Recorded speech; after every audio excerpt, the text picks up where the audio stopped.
Hai guys, welcome to our podcast Kompolin, Komunikasi Politik Cinta.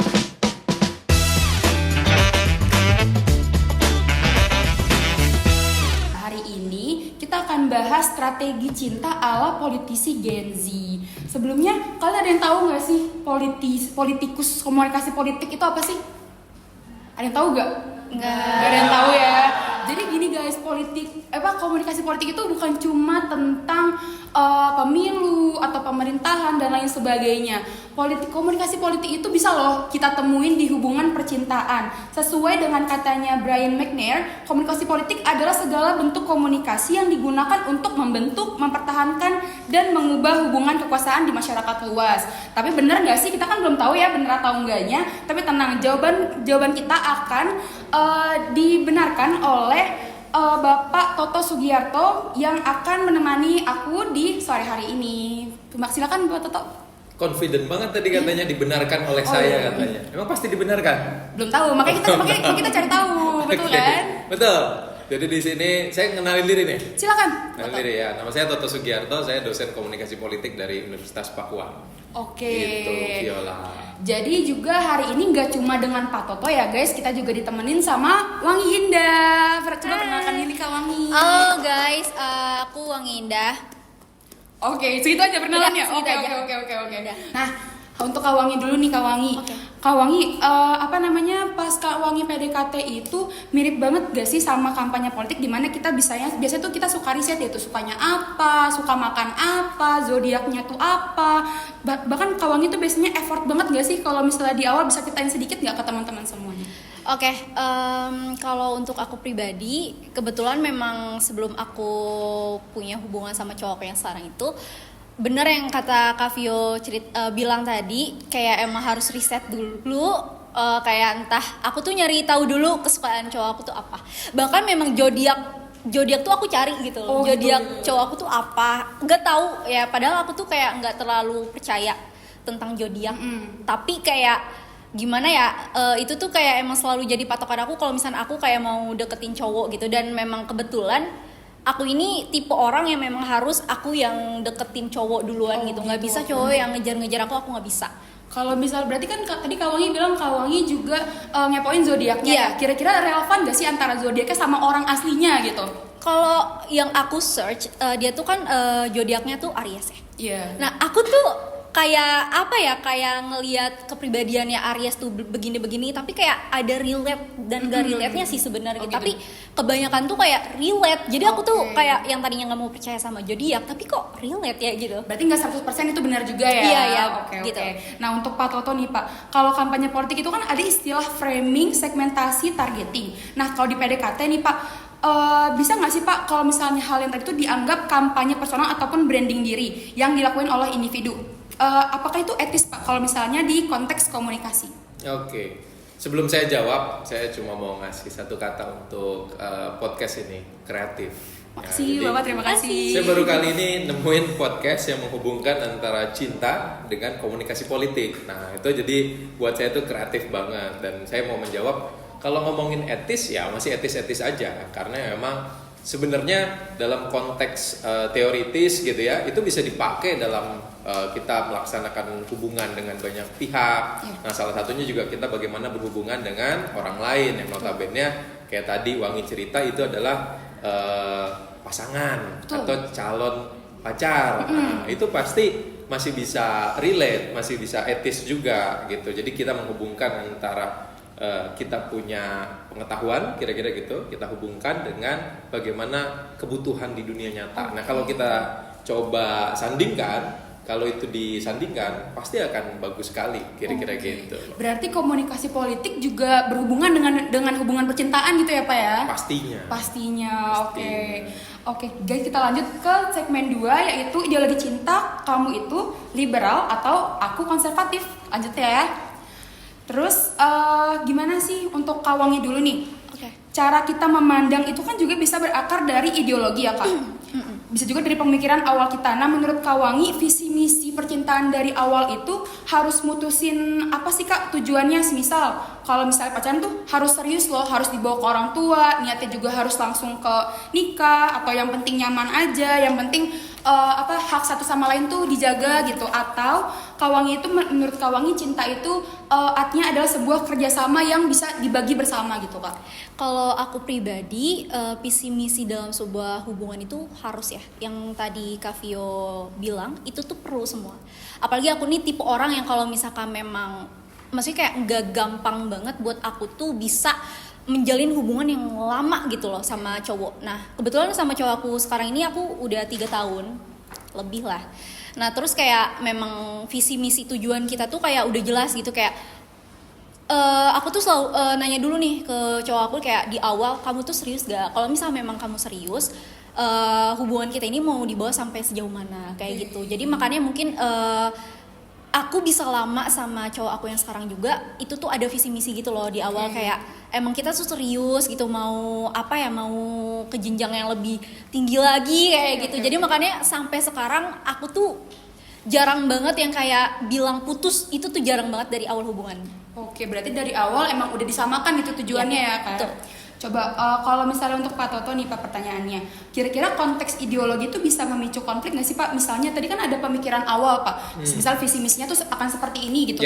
Apabila di tengah-tengah tuh kayaknya aku nggak mau deh sayang kalau misalnya langsung ke nikah kayak gitu, kayaknya ada tiba-tiba nih Pak di pertengahan tuh ada pembelokan tujuan gitu Pak. Kira-kira itu bakal memicu konflik nggak sih Pak kalau misalnya dari sudut pandang komunikasi politik tadi? Ya, sebenarnya kalau ditanya apakah bisa memicu konflik atau tidak, pasti bisa. Pasti karena ya, konflik Pak, itu ya. bisa muncul kapanpun, bisa terjadi kira-kira gitu ya. Tapi kalau dalam konteks Wangi, ini saya mau bertanya, ini termasuk ideologi yang konservatif atau yang liberal? Kalau Kawangi mungkin itu lebih ke kan tadi udah tujuannya awal udah nikah gitu ya, mungkin lebih ke konservatif kali ya Benar Kawangi ya, ya. konservatif ya. Apalagi kalau konservatif itu nanti dekat dengan namanya konflik. Konflik, Jadi ya pasti. konflik itu pasti selalu tuh kan, selalu ada kira-kira gitu. Jadi konflik itu akan selalu ada. Jadi kita berharap memang dengan melakukan komunikasi yang intens dengan model two-way symmetrical communication model tadi ya, itu bisa menjembatani supaya konflik itu bisa semakin redam. Karena konflik itu kalau terus dipertajam ya, kalau terus dipertajam nih, apalagi yang tipenya konservatif yang udah berpikirnya jauh ke depan gitu ya, itu pasti akan membuat hubungannya semakin, kalau udah dipertajam kayak udah luncing gitu ya, itu akan menyakitkan. Betul, untuk betul kedua belah pihak. Jadi akan lebih baik supaya tidak mempertajam adalah membuka ruang-ruang komunikasi. Jadi kalau ditanya konflik itu bisa terjadi, sangat bisa terjadi, tapi bagaimana mengantisipasinya adalah dengan cara kita membangun komunikasi dua arah. Antara misalnya Wangi dengan pasangannya, kira-kira gitu. Jadi Kawangi udah mempersiapkan pelaminan mungkin? belum. Saya diundang belum nggak? sampai situ. Saya diundang. Itu tuh kayak cuman apa ya Pak, syukur-syukur kalau misalnya emang hubungan kita itu masih terus, pasti kan ada dong kayak pemikiran buat ke arah situ gitu kan. Kamu kayak lagunya ini berarti Armada. Yang apa tuh Pak? Mau dibawa kemana? Mau dibawa kemana ya? Iya. Boleh gitu. dinyanyiin langsung? Oh gak deh. Coba. Kita ada penyanyinya di sini? Mana ada? Ada tapi lagi jadi kameramen kebetulan. Iya. Saya juga bisa nyanyi. Oh bisa coba Bapak mungkin Tapi bisa. harus dibayar. Oh mungkin ada di part selanjutnya. Oke, kita lanjut ke segmen ketiga, yaitu media sosial dan identitas politik pacaran. Oke, nah nih Kawangi ini pasti relate banget nih buat zaman sekarang gitu kan ya. Oke, apa Kawangi kalau tipe pacaran tuh tipe yang diposting atau gak diposting nih sebelumnya? Oke. Kalau aku tipe orang yang kalau misalkan aku punya hubungan itu pasti aku posting. Apalagi kan yang tadi aku udah bilang juga, hubungan aku tuh udah lama. Nah, tujuan aku buat ngeposting itu tuh kayak gimana ya, kayak aku tuh suka aja sama hal-hal keromantisan gitu loh. Jadi kayak pengen lihat orang-orang tuh kayak biar mikir kayak gimana ya, kayak si Wangi dan pacarnya itu kayak romantis banget ya gitu-gitu. Okay. Jadi kayak biar gimana ya, aku tuh nggak pernah posting hal-hal yang misalkan aku ada masalah berat sama pasangan aku ke sosmed juga sih. Jadi kayak biar nimbulin hal yang nggak negatif juga ke cowok aku gitu. Berarti Kawangi membranding pacarnya Kawangi di media sosial Kawangi itu sebagai cowok yang romantis, sering ngedate bareng, betul. Berarti yang diposting itu cuma yang istilahnya bahagia-bahagianya aja gitu ya. Kalau untuk masalahnya keep it private aja ya. Oke. Nah dari pertanyaan tadi nih yang udah dijawab sama Kawangi, menurut Bapak sudut pandang dari komunikasi politik nih Pak, ada nggak sih Pak dampak atau konsekuensi dari publikasi berlebih tadi dalam hal citra personal nih Pak, entah citra personal si pacarannya ataupun citra personal dari si pasangannya seperti itu Pak? Ya, pasti ada ya kalau ditanya terkait dengan dampaknya. Yang pasti kalau ngomongin tadi ini citra personal masing-masing ya, itu citra personal itu masing-masing itu akan ada namanya penurunan terkait dengan kepercayaan orang sama orang tersebut gitu ya. Lihat oh kontennya gitu-gitu aja, kontennya sama aja. Tapi dalam konteks publiknya ada teori namanya information overload gitu, Tobler. Jadi tahun 70 disampaikan bahwa kalau kita terlalu banyak menyampaikan konten-konten terlalu berlebihan, overload gitu ya, itu nanti membuat orang atau publik itu malah menurunkan bagaimana sih sebenarnya sikap kita terhadap mereka, kira-kira gitu loh. Jadi menurut saya dampaknya pasti akan selalu ada itu ya. Yang kedua akan terjadi kejenuhan ya. Kejenuhan itu akan jadi hal yang paling signifikan dari kalau kita posting dengan konten yang sama misalnya tentang percintaan. Memang harusnya diselingin, kan percintaan nggak harus selalu pacaran aja ya. Misalnya kontennya tentang studi atau tentang liburan atau tentang main ke suatu tempat, kan bisa bervariasi kira-kira gitu. Jadi nggak harus selalu berduaan dalam frame yang sama kira-kira gitu. Nanti jenuh loh. Bukan hanya jenuh dalam publiknya tapi juga dalam hubungannya mereka juga secara psikologis gitu ya. Itu akan terjadi kejenuhan juga. Gitu. Berarti kalau misalnya konten walaupun awalnya menarik tapi kalau misalnya diberikan secara monoton itu bakal bikin jadi boring gitu Pak ya untuk yang melihatnya gitu ya. Berarti perlu ada strategi juga ya. Betul, nantinya ada boomerang effect gitu ya. Jadi efek boomerang ke kitanya, bukannya kita dapat feedback yang bagus kira-kira gitu ya dari audiens atau dari publik, tapi malah dapat sinis gitu loh. Karena mungkin kontennya gitu-gitu aja. Makanya bisa nanti kalau misal kita buat SG atau buat apa bisa di-skip sama orang. Kira-kira gitu. Jadi nggak menarik gitu Pak. Jadi nggak menarik karena udah jenuh tadi gitu. Oke, guys, kita lanjut ke segmen berikutnya yaitu segmen 4 citra diri. Nah, untuk Kawangi dulu nih, Kawangi. Publik itu kan membentuk opini berdasarkan citra realitas yang dibentuk oleh media, entah itu media manapun gitu ya. Mungkin yang di sini kita bisa fokusin ke media sosial ya. Jadi bukan realitas itu sendiri gitu. Jadi pasti Kawangi masang citra buat hubungan tuh pasti yang baik-baik gitu kan. Kira-kira kalau misalnya Kawangi sendiri, citra apa sih yang pengen ditampilin gitu di media sosial? Kalau aku sih yang tadi aku bilang juga yang di segmen 3, pastinya tuh hal-hal yang baik ya, yang positif lah gitu, nggak ada yang kayak hal-hal negatif kayak gitu. Kalau aku pribadi ya, jadi kayak biar orang-orang juga nggak mandang hubungan aku ini tuh aneh-aneh gitu, macam-macam gitu. Dan aku pun kalau misalnya posting sesuatu tuh nggak yang memang setiap kita momen, misal kita main terus-terusan aku posting gak sih. Jadi kayak kalau misalkan ada hal-hal tertentu aja gitu yang aku posting gitu. Oke, berarti nggak setiap ngedate banget di posting gitu enggak sih. Paling yang seru-seru bangetnya aja yang emang memorable gitu ya. Oke, kalau menurut Pak Toto nih Pak, citra itu kan penting ya Pak dalam komunikasi politik. Kadang bahkan lebih kuat nih Pak dari isi pesannya sendiri. Menurut Bapak, kira-kira citra tuh kenapa sih Pak bisa sekuat itu? Apakah citra tuh bisa membangun komunikasi selalu identik dengan manipulasi ataupun itu bisa jadi strategi yang sah dalam membentuk suatu persepsi gitu Pak? Ya, jadi kalau dalam konteks citra ini kan ngomongin terkait dengan persepsi ya, bagaimana persepsi yang timbul. Nah, persepsi yang timbul itu kan juga akan dimakan oleh pihak lain kira-kira gitu loh. Nah, tergantung yang menciptakan citranya untuk kebutuhan apa. Kalau citranya itu based on fact gitu loh, berdasarkan kenyataan, saya rasa sah-sah aja tadi. Kan itu bukan manipulasi kira-kira gitu loh. Kita sah-sah aja punya citra mau A, mau B, mau Z gitu lah. Toh itu kenyataannya di diri kita. Betul. Tapi yang jadi problem adalah ketika citra yang kita tampilkan bukan realitas. Jadi persepsinya nanti bisa berbeda nih persepsi orang. Loh, di medsosnya A, tapi kok kalau ketemu B ya, kalau ketemu Z ya gitu loh. Nah, itu kan itu bisa di dalam konteks wah manipulatif nih orang nih, wah nggak pas nih. Nah, itu yang memang agak kurang sesuai. Nah, kalau ini tergantung dari situasinya. Tergantung kamu bisa memaknai bagaimana membuat persepsi kepada publiknya mau seperti apa. Nah, lagi-lagi kalau saran saya harus berdasarkan kenyataannya seperti apa. Kenyataannya lagi berantem ya berantem aja. Kalau lagi baik-baik aja. Kalau kamunya juga penyayang aja. Kalau kamu misalnya suka binatang ya suka binatang aja. Nggak perlu harus dimanipulasi. Kamu nggak suka binatang, kamu tampilkan suka binatang gitu ya. Nanti orang ngelihatnya pas tidak on frame nih, misalnya pas ada binatang, ternyata nih binatang malah diusir, malah kasar kan, sesuatu yang berbeda tuh. Nah itu jangan sampai citra itu muncul malah membuat kita makin drop. Gitu. Mungkin dipermanis mungkin boleh ya Pak, tapi jangan sampai beda dengan kenyataan aslinya gitu ya. Betul. Oke. Kita lanjut ya guys ke segmen 5, takut ditolak. Apa tuh takut ditolak ya kan? Waduh, apa tuh? Jadi gini guys, ada namanya teori spiral of silence. Menurut Elizabeth Noel Newman pernah bilang orang itu cenderung diam guys kalau misalnya pendapatnya beda dari mayoritas yang ada.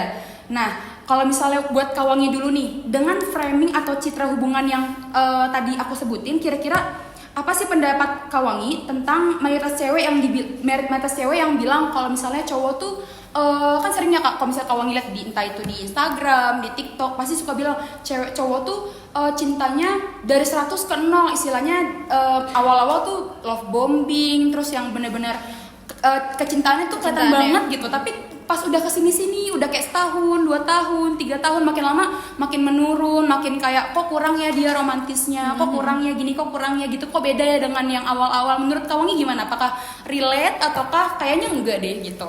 Kalau aku pribadi, yang aku alamin pribadi ini tuh relate sih. Relate ya? Iya relate, apalagi kayak aku tuh hubungan udah lama kan. Jadi kayak memang beda aja gitu vibes yang di awal aku pacaran sama dia sama yang sekarang tuh bener-bener beda. Jadi kayak bedanya itu dalam konteks mungkin dia tuh lebih romantis, dalam romantisnya konteksnya itu kayak kata-kata gitu loh. Dia kayak gimana ya ngejelasinnya, kayak misalkan kayak sayang gitu itu di awal gitu. Cuman kalau cuman kalau misal makin kesini tuh kayak yaudah kita biasa aja gitu loh. Kayak dan aku pun memang nggak mempermasalahkan itu sih sebenarnya, kayak karena memang aku pun mungkin mikirnya aku udah kenal lama sama dia dan hal-hal kayak gitu tuh buat aku tuh nggak terlalu perlu banget sih. Kalau misalkan kayak keromantisan tadi ya. Cuman kalau misalkan konteksnya dibilang cintanya nurun, enggak sih kalau cowok aku. Oke. Jadi Kak Wangi percaya nggak nih kalau misalnya kan kalau misalnya Kak Wangi lihat itu di TikTok gitu kan atau di Instagram, kalau misalnya tadi yang aku bilang soal si 100 ke 0 ini, Kak Wangi tuh berarti percaya atau enggak secara keseluruhan gitu? Kalau dalam hal keromantisan itu aku percaya. Percaya. Cuman kalau misalkan dalam perasaan yang aku nilai dari cowok aku tuh enggak ya. Iya. Oke. Namanya juga ada waktunya gitu. Ya. Oke. Nah Pak, aku mau nanya nih Pak. Tadi yang udah aku jelasin juga tentang spiral of silence. Menurut Bapak di era digital ini kan semua orang bisa ya Pak bersuara lewat media sosial gitu Pak. Kira-kira teori ini tuh masih relevan gak sih Pak di media sosial ini tentang si spiral of silence ini? Menarik pertanyaannya, keren lah Viola. Depend. Tergantung dari sudut pandang mana kamu mau melihat. Kalau dalam sudut pandang psikologi kira-kira gitu ya, dalam konteks psikologi komunikasi ya masih relate lah. Spiral of silence. Kan di medsos kalau kita misalnya ada kecenderungan orang tuh takut untuk berkomentar atau menyampaikan sesuatu, atau di grup WhatsApp ketika mayoritas sudah berkata A, tiba-tiba mau kita agak sedikit berbeda, kayaknya udah agak males gitu. Masih relate karena kalau pakai pendekatan psikologi kira-kira gitu loh. Tapi kalau pakai pendekatan yang lain pasti nggak relate. Kenapa? Karena media sosial ini ada gemak gitu ya, mempunyai gemak yang cukup signifikan. Apalagi pernah kita bahas sebelumnya, ada namanya second account. Nah, second account itulah yang bisa memfasilitasi tidak terjadinya spiral of silence. Kira-kira gitu loh ya. Karena kita punya media sendiri gitu ya. Iya, media sendirinya yang nyumput gitu ya, yang kelihatan. Tapi di dalam konteks Viola as a personalnya sendiri gitu ya pasti kena efek spiral of silence. Kenapa? Takut kalau misalnya berkomentar misalnya, hubungan ini begini, yang kayak gini ini gitu. Takut kita karena kita minoritas. Akhirnya apa? Yang mayoritasnya makin kuat gitu loh. Itu kan konsep spiral of silence itu kan. Betul. Bener kan? Bener. Yakin Pak? Bener Pak. Nah kalau misalnya dari Kak Wangi nih, setelah tadi yang dijelasin oleh Bapak Toto ya, menurut Kak Wangi misal nih di media sosial ada suatu konten yang kayaknya menurut Kak Wangi kayaknya pasangan tuh nggak gini deh. Kayaknya pasangan tuh nggak gini. Kak Wangi lebih prefer untuk ngobrol, untuk kayak ngomong di kayaknya enggak kok nggak gini kok, gue contohnya gini atau pilih kayak komen udah gue diem gitu. aja. Iya. Komen gitu. Aku kalau misalkan memang kayak misalkan aku lihat konten yang isinya tuh kayak bikin aku kesel gitu loh, soal konteksnya soal hubungan ya. Iya. Aku komen sih, maksudnya Komen. dengan pendapat aku gitu. Cuman itu tuh nggak sering. Oh, berarti benar kata Pak Toto tadi depends Iya. ya, depends. Oke guys, kita lanjut ke segmen 6 yaitu polling. Ini segmen yang seru banget nih guys. Jadi kita udah bikin polling di Instagram Humas 4 yang udah kita sebarin di hari Minggu kemarin, yaitu ada 2 pertanyaan. Siapa yang lebih dominan dalam hubungan, dan pertanyaan kedua, menurut audiens, pacaran tuh harus transparan atau punya rahasia sih? Nah, kita udah ada nih guys jawabannya. Jadi, siapa yang lebih dominan dalam hubungan? Mayoritas itu menjawab orang yang diam lebih ngasih pengaruh yang lebih besar dibandingkan orang yang lebih banyak ngomong dan lebih banyak ngaturnya guys. Jadi kalau menurut Kak Wangi dulu deh, menurut Kak Wangi gimana nih tentang mayoritas yang membahas ini nih? Tadi jawabannya itu apa? Jawabannya itu tentang orang yang diam itu lebih ngasih pengaruh yang besar dibandingkan orang yang banyak ngomong dan suka ngatur. Kalau aku sih setuju aja ya. Terkadang tuh orang yang diam itu dia tuh emang punya diam tuh punya strategi yang gimana ya, kalau misalkan dijelasin strategi yang itu tuh misal ada masalah dan misal cowok aku deh contohnya. Iya. Aku memang di dalam hubungan aku nih tipe orang yang banyak ngomong. Oke. Sedangkan cowok aku tuh enggak. Tapi setiap ada masalah, nah selalu cowok aku gitu loh yang kelarin gitu. Jadi kayak dia tuh walaupun banyak diam, tapi dia tuh punya strategi yang sangat bagus gitu loh buat nyelesain masalah kita gitu dalam hubungan. Mungkin karena dia juga sebagai cowok merasa kayaknya gue harus punya vibes-nya tuh harus mendominasi Iya, gitu kali ya. betul. Jadi walaupun dia diem, dia punya vibes tersebut, Iya. vibes pemimpin dan sebagainya. Jadi dia bisa istilahnya walaupun nggak banyak ngomong, tapi dia bisa mengatur sesuai dengan apa yang mau dia gitu ya. Betul. Gitu ya. Kalau menurut Bapak nih Pak, tentang tadi pertanyaan ini Pak, mungkin saya ulangi kembali ya. Boleh. Segmen siapa yang lebih dominan dalam hubungan? Jawaban banyaknya itu orang yang diam tapi ngasih pengaruh yang besar dibandingkan orang yang lebih banyak omong tapi orang banyak ngomong dan suka ngatur gitu Pak. Menarik ya. Saya coba ikut pollingnya tapi nggak bisa. Iya, mungkin Bapak bisa follow Humas 4 dulu ya guys. Gitu ya. Oh, harus follow dulu. Follow dulu. Oh, oke. Pantesan saya mau coba ikut polling tapi nggak bisa. Tapi nggak apa-apa kalau misalnya Bapak punya pandangan yang lain itu nggak apa-apa. Oke.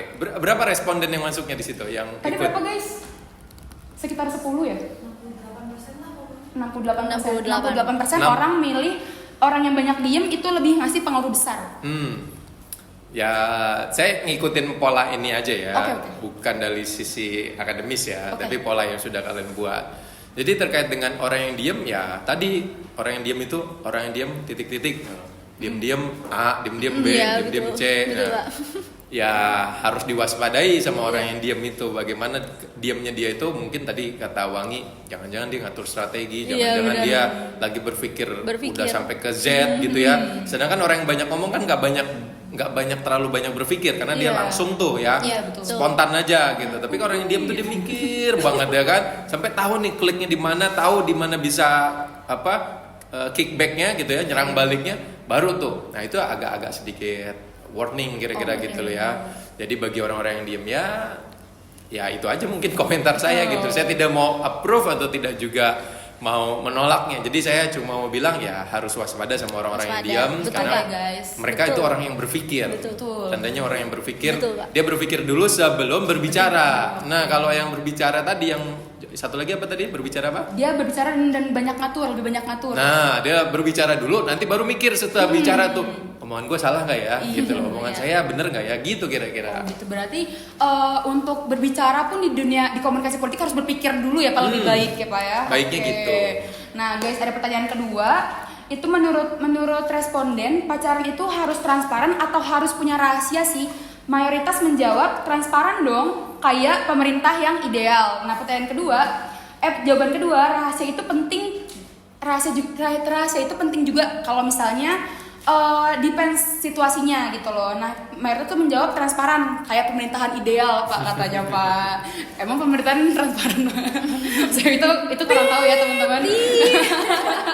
Saya sensor tambahan sendiri Oh aja. gitu, kayak gitu ya. Kalau menurut Kak Wangi nih gimana nih? Kalau pacaran tuh harus transparan atau ada rahasianya sih?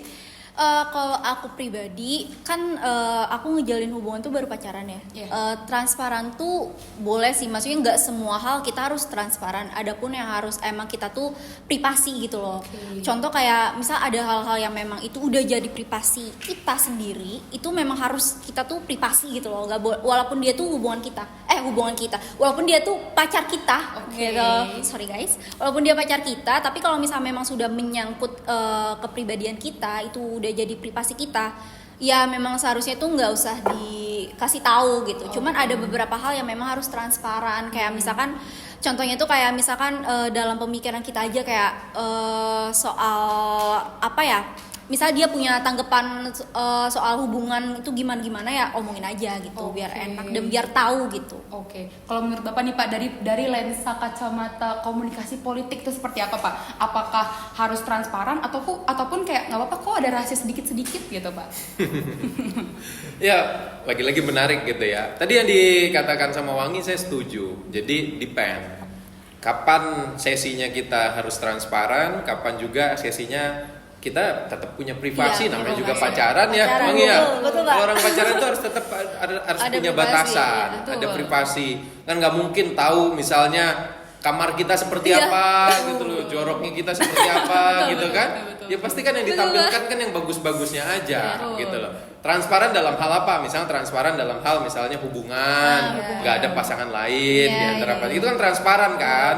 Ya, itu lagi-lagi tergantung kontekstualnya, situasinya seperti apa. Yang udah disampaikan sama Wangi saya setuju lah, kira-kira seperti itu. Berarti tergantung konteksnya apa dulu nih yang dirahasiakan dan yang dibuka gitu ya. Iya, nggak sepenuhnya 100% ya, harus transparan. Wah, itu bahaya juga Bahaya. tuh. Kalau terlalu terbuka juga bahaya. Iya, karena belum jadi pasangan yang yang utuh. utuh. Suami istri kan masih pacaran keduanya. Kalau semuanya terlalu terbuka, hati-hati. Terlalu terbuka. Gak boleh ya guys. Gak boleh ya guys. No ya guys. Nah, ikutan juga gak boleh ya guys. Sama, nah semuanya juga pada gitu tuh. Ternyata kodenya pas gitu Gak ya. boleh. Nah, berhubung udah times up juga tuh kata teman-teman ya.